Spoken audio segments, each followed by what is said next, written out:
Whether you know it or not, we're in the midst of a great awakening, and we're in the midst of a subtle, quiet revival.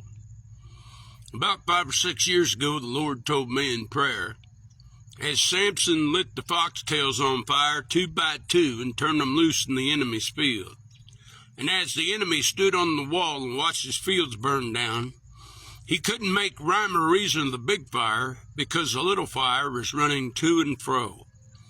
There was a little fire running around everywhere.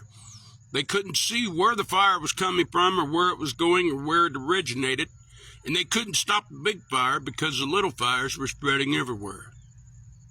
So it will be in this last revival, the Lord said. He said, I'll come to them regionally. I'll meet them in their homes. I'll meet them in their cars on the way to work. I'll meet them in the shower. He said, I'm going to come to them personally, one-on-one. There's not going to be any Billy Graham. There's not going to be some worldwide leader, some big ministry that can be torn down and cut down. He said it'll be a personal revival. It won't be televised. It won't be national. It won't be in the church so the church can claim it or ruin it. It'll be of God. And it's happening. It's happening all around us. Why don't you seek his face while he may be found? Why don't you say yes to the Holy Spirit? Get down on your knees and open up that good book. Why don't you pray until your tears are running down your face? Why don't you ask God to forgive you for your wicked life? You say, preacher, I'm a good person. I do this and I do that and I do this and I do that, and I ain't like those over there. You're blending in just fine with the world. And if the world loves you so much, it might be worldly. Now there's a time for everybody to come home. Nebuchadnezzar, the greatest king in the Old Testament, stood on the wall and said, look at all I built.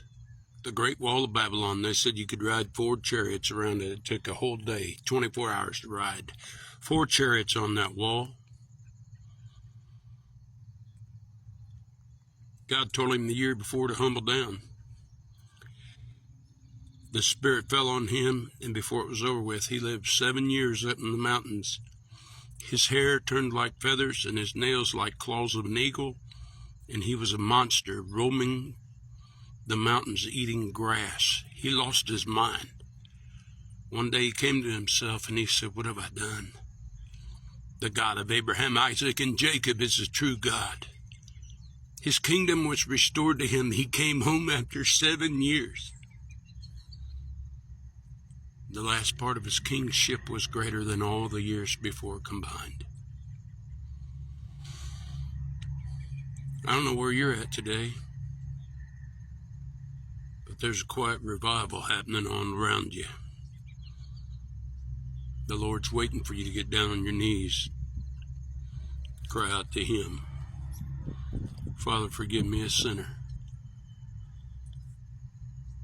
Pharisee sitting in the front of the church says, look at all I've done. I'm not like this tax collector back here, this publican. I'm a high and mighty priest. Look at me. And the one in the back of the temple didn't even raise his eyes to heaven. He just beat his chest and said, Father, forgive me, a sinner. Jesus said, who do you think's prayer was heard? The humble man. Anytime you got up and got down on your knees, come home to Jesus. He's waiting up the hill.